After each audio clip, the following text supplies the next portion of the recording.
PFI के खिलाफ massive operation आज फिर हमें नजर आ रहा है। पीएफआई पर फाइनल अटैक की तैयारी है और ऑपरेशन ऑल आउट, आपने इसका नाम सुना होगा। जम्मू कश्मीर में आतंकियों के सफाई की जो मुहिम चलाई जा रही है उसे नाम दिया गया है ऑपरेशन ऑल आउट का, और अब लगता है कि ऐसा ही ऑपरेशन पीएफआई के खिलाफ शुरू कर दिया गया है। क्या पीएफआई पर सर्जिकल स्ट्राइक का वक्त आ गया है? यह सवाल इसलिए क्योंकि 22 सितंबर को देश के 15 राज्यों में एनआईए की छापेमारी के बाद जांच एजेंसियों को जो सबूत मिले थे, उसके बाद 8 राज्यों में आज पुलिस ने पॉपुलर फ्रंट ऑफ इंडिया के ठिकानों पर छापेमारी की है। यूपी, एमपी, पंजाब, दिल्ली, केरल, कर्नाटक और गुजरात से पुलिस ने अब तक 200 से ज्यादा पीएफआई वर्कर्स पर शिकंजा कसा है। तस्वीरें आपके सामने। सबसे ज्यादा हलचल इस वक्त दिल्ली के शाहीन बाग में है, जहां सुरक्षा बलों ने फ्लैग मार्च किया है।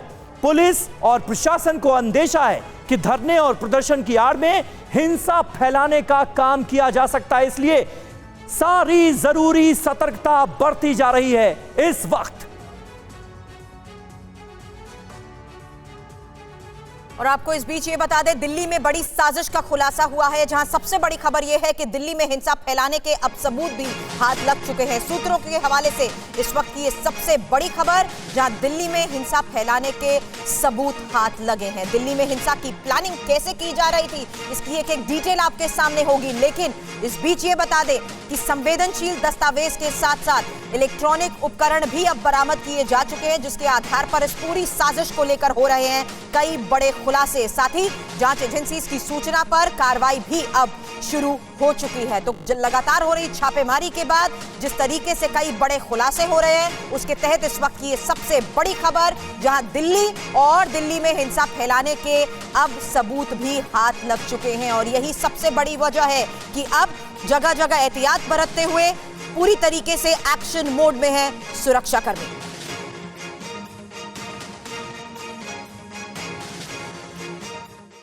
और हमारे संवाददाता अब हमारे साथ जुड़ चुके हैं, एक पूरी टीम हमारे साथ है, जहां दिल्ली के जामिया से इस वक्त हमारे सहयोगी जितेंद्र शर्मा हमारे साथ है। जितेंद्र भाटी इस वक्त दिल्ली के शाहीन बाग में पहुंच चुके हैं, जबकि उमेश पाठक लखनऊ से हमारे साथ हैं। दीपेश त्रिपाठी भी इस वक्त हमारे साथ मुंबई से जुड़ चुके हैं, जबकि मकरंद काले भोपाल से हमारे साथ अब से थोड़ी देर में जुड़ने वाले हैं। लेकिन सबसे बड़ी खबर इस वक्त दिल्ली से है, और जामिया में इस वक्त क्या है स्थिति, जितेंद्र शर्मा इस वक्त हमारे साथ है। जितेंद्र, क्या इनपुट हाथ अभी तक लगे और किस आधार पर अब एक्शन मोड की तैयारी, क्योंकि तस्वीरें भी सामने आ रही हैं और खबर भी ये कि जामिया को खास तौर पर देखते हुए धारा 144 लागू कर दी गई है। जी बिल्कुल, देखिए 19 तारीख को नोटिफिकेशन जारी किया गया था दिल्ली पुलिस की तरफ से, जिसमें साफ तौर पर कहा गया था कि जामिया यूनिवर्सिटी या फिर कहीं जामिया इलाका जो है उसके आसपास कहीं भी किसी भी तरीके के मशाल और इसके अलावा जो टॉर्च मार्च होता है उसकी इजाज़त नहीं दी जाएगी। किसी भी तरीके का कैंडल मार्च यहाँ नहीं निकाला जाएगा। और ये सब कुछ जो हुआ वो दरअसल एक इनपुट के आधार पर हुआ, जिसमें बताया गया था कि दिल्ली में एक बार फिर माहौल बिगाड़ने की साजिश तैयार की जा रही है। और आपको याद होगा उसके तुरंत बाद ही पीएफआई पर दनादन एक के बाद एक तमाम इलाकों में, तमाम शहरों में, तमाम राज्यों के अंदर रेड पड़नी शुरू हो चुकी थी। और फिलहाल अब जामिया यूनिवर्सिटी ने भी खुद अपनी तरफ से स्टूडेंट्स को ये चेतावनी दी है कि अगर वो किसी भी तरीके के किसी भी प्रोटेस्ट में शामिल होते हैं या फिर किसी कैंडल मार्च में शामिल होते हैं तो उनके खिलाफ एक्शन लिया जाएगा। और उसके बाद का माहौल मैं आपको चाहूंगा दिखाना, ये देखिए इस तरीके से जामिया यूनिवर्सिटी के बिल्कुल ठीक सामने आप देख सकते हैं बड़ी संख्या में ना सिर्फ पैरामिलिट्री फोर्स, इसके अलावा दिल्ली पुलिस के जवान भी जगह जगह तैनात कर दिए गए हैं। यहाँ पर इस वक्त धारा 144 लागू कर दी गई है। किसी भी 5 लोगों के एक साथ इकट्ठा होने पर पूरे तरीके से रोक लगा दी गई है। और ये सब कुछ हुआ उस इनपुट के बाद, जिसमें साफ तौर पर दिल्ली को एक बार फिर जलाने की या फिर कहे एक बार फिर दिल्ली में हिंसा भड़काने की साजिश के बारे में खुलासा हुआ था। तो फिलहाल इस वक्त आप देख सकते हैं तस्वीरें किस तरीके से जामिया के आसपास जो सुरक्षा व्यवस्था है वो एक बार फिर बिल्कुल सही बात है जितेंद्र, और जो तस्वीरें आप दिखा रहे हैं वो बहुत अहम, क्योंकि कहीं ना कहीं इस सतर्कता की और एहतियात बरते जाने की बहुत ज्यादा जरूरत है, जिस तरह के इनपुट एजेंसीज के हाथ लगे हैं। एक और अहम खबर इस वक्त हमारे पास आ रही है, दिल्ली के कई इलाकों में धरना प्रदर्शन पर रोक लगा दी गई है। धरने प्रदर्शन की आड़ में दरअसल बड़ी साजिश की आशंका जताई गई है। साउथ ईस्ट दिल्ली में विशेष एडवाइजरी जारी की गई है। जामिया यूनिवर्सिटी इलाके में धारा 144 पॉलिसी लागू कर दी गई है। जितेंद्र शर्मा हमारे सहयोगी वहां से हमारे साथ मौजूद हैं और ये ताजा तस्वीरें देखिए किस तरह से अर्धसैनिक बलों की वहां पर तैनाती की गई है, ये आप तस्वीरों में भी देख सकते हैं। और जितेंद्र ने एक अहम इनपुट थोड़ी देर पहले यह दिया कि शाहीन बाग में भी छापे पड़े हैं। अब हमारे एक और सहयोगी जितेंद्र भाटी शाहीन बाग इलाके में पहुंच चुके हैं। जितेंद्र, वहां से क्या इनपुट इस वक्त आप हमारे दर्शकों को दे सकते हैं, क्योंकि शाहीन बाग में इससे पहले भी हमने देखा जब रेड 2.0 से पहले की जो रेड सामने आई थी उसमें भी शाहीन बाग में बड़ा एक्शन नजर आया था। परवेज अहमद की गिरफ्तारी यहीं से हुई थी, पीएफआई के दफ्तर को सील किया गया था। आज वहां पर कितना एक्शन है? बिल्कुल, मैं आपको सभी बता दूं कि जब जिक्र आता है पीएफआई यानी कि पॉपुलर फ्रंट ऑफ इंडिया का, तो शाहीन बाग बेहद अहम हो जाता है, क्योंकि शाहीन बाग में उसका दफ्तर है। इस वक्त मैं शाहीन बाग के पुलिस स्टेशन के ठीक बाहर खड़ा हुआ हूं। यहाँ के हालात अमूमन जो है सामान्य हैं, लेकिन अगर आपसे बात करें तो 22 सितंबर को यहाँ पर जब जो पीएफआई का दफ्तर है यहाँ से कुछ ही मीटर की दूरी पर है, उस पर रेड पड़ी थी, उसको सील किया गया। परवेज को जो है यहीं से गिरफ्तार किया गया था।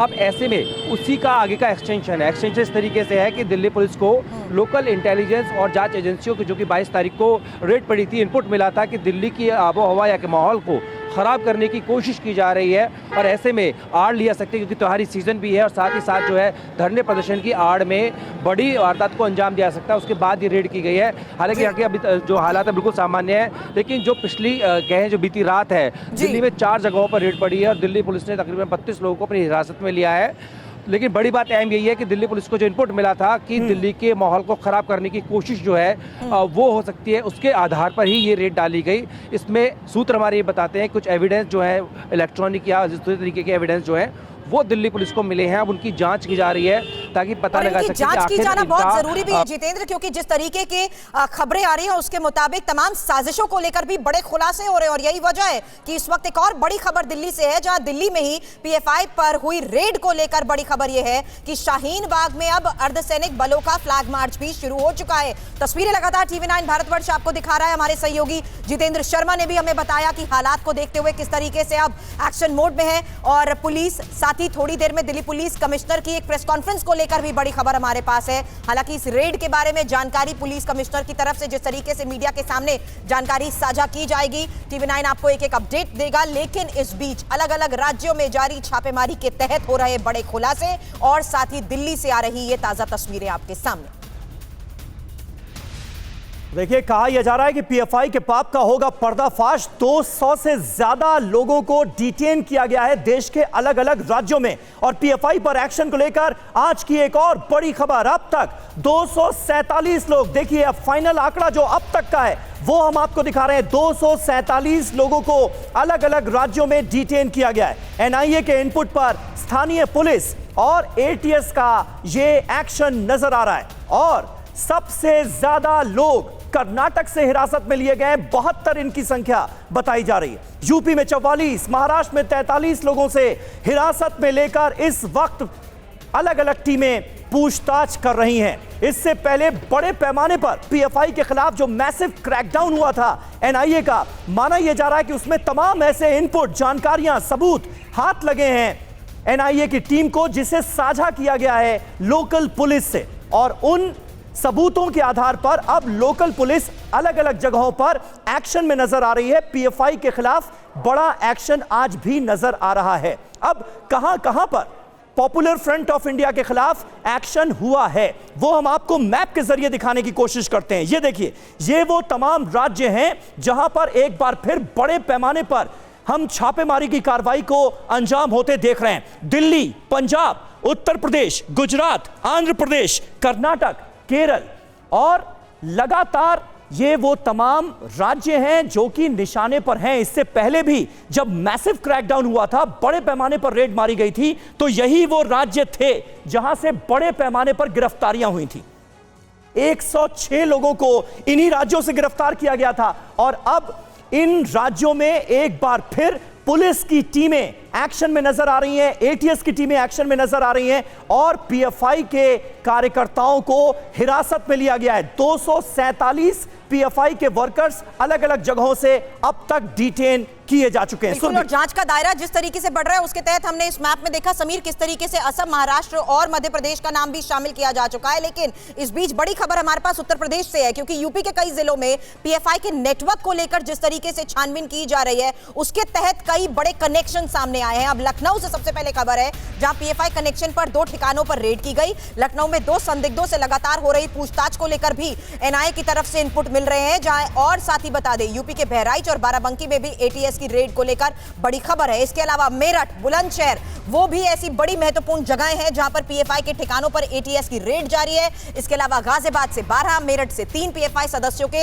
हिरासत में लिए जाने को लेकर भी खबर है। अब सीतापुर से 2 और बुलंदशहर से ही 1 सदस्य को हिरासत में लिया गया है। तो जिस तरीके से उत्तर प्रदेश में हो रही है कार्रवाई, हमारे संवाददाता उमेश इस वक्त हमारे साथ बने हुए हैं। उमेश, एटीएस ने 3 शहरों से 16 लोगों को पकड़ा है और अब जिस तरीके से ये जांच का दायरा पूरे उत्तर प्रदेश में भी बढ़ता जा रहा है, किस मोटिव के तहत यहां पर ये कार्रवाई के बाद खुलासा हो पाया है?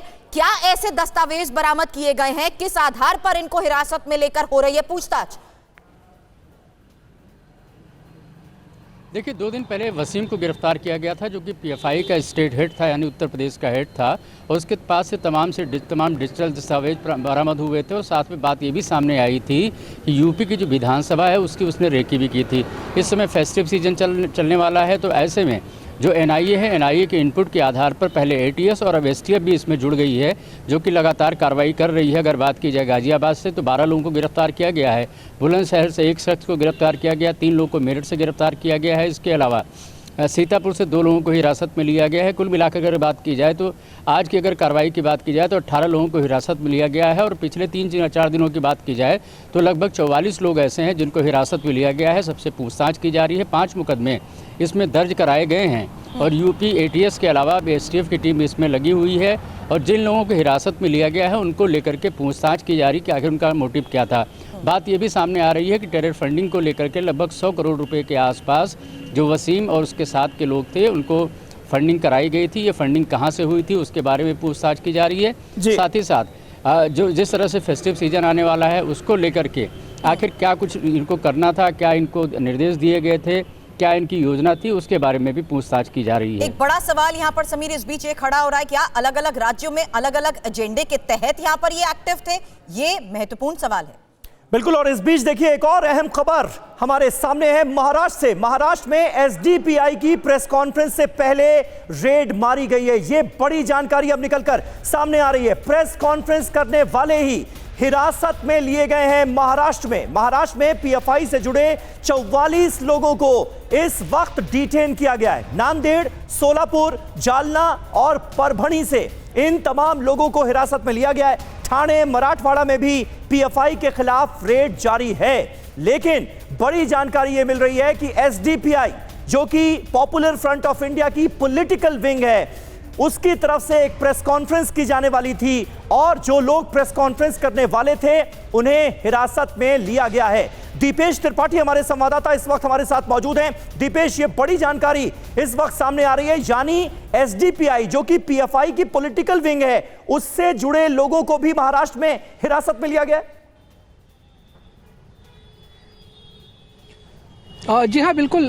पीएफआई की जो पॉलिटिकल विंग है एसडीपीआई, वो खुलकर सामने आ रही थी और आज शाम को उनकी एक प्रेस कॉन्फ्रेंस होने वाली थी जिसमें वो पीएफआई पर जो कार्रवाई की गई थी उसका विरोध करने वाले थे और अपने अन्य मुद्दे जो है वो सामने रखने वाले थे। लेकिन उससे पहले ही उन पर यह कार्रवाई की गई है और साथ ही एसडीपीआई भी अब इसमें खुलकर सामने आने वाली थी। लेकिन उससे पहले ही जो इनपुट शेयर किए गए थे एनआईए की ओर से, उसके आधार पर यह बड़ी कार्रवाई जो है वो की गई है। महाराष्ट्र में लगभग 40 से 45 लोगों को अब तक गिरफ्तार कर लिया गया है और यहाँ तक मुंब्रा से 4 लोगों को गिरफ्तार किया गया था। जहां मैं इस वक्त मुंब्रा पुलिस स्टेशन के बाहर हूं, जहां पर आप देख सकते हैं यहाँ पर 2 लोगों को रखा गया है, मतीन और दाऊद। इन दोनों को मुंब्रा से गिरफ्तार किया गया था, जहां इनको रखा गया और थोड़ी ही देर में इन्हें कोर्ट में पेश किया जाएगा और आगे की जानकारी तब निकलकर और सामने आएगी। जी, लेकिन इस बीच जिस तरीके से छापेमारी हो रही है उसके तहत एक और बड़ी खबर हमारे पास है। महाराष्ट्र के मालेगांव से ये बड़ी खबर है, जहां मालेगांव पीएफआई प्रमुख मौलाना इरफान नदवी की गिरफ्तारी की गई है। पीएफआई सदस्य इकबाल को अब पुलिस हिरासत में लिया जा चुका है। और इस बीच आपको ये भी बता दें कि एनआईए महाराष्ट्र के औरंगाबाद, जालना, सोलापुर, परभनी में भी रेड कर चुकी है। वहीं मालेगांव में हुई इस गिरफ्तारी के बाद अभी तक की जो पूछताछ हुई है, पीएफआई चीफ मौलाना इरफान नदवी और एक्टिविस्ट इकबाल को यहां से गिरफ्तार किया गया है। आप इस बारे में दीपेश क्या जानकारी दे पाएंगे, क्योंकि इनके पास से क्या कुछ बरामद किया गया है, इस बारे में क्या इंफॉर्मेशन अभी तक शेयर की गई पुलिस की तरफ से?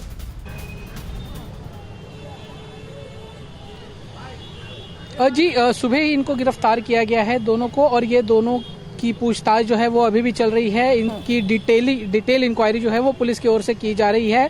जानकारी यह मिली है कि पिछली रेड में जब एनआईए ने रेड की थी तो उस रेड में मालेगांव से एक व्यक्ति को गिरफ्तार किया था एनआईए ने,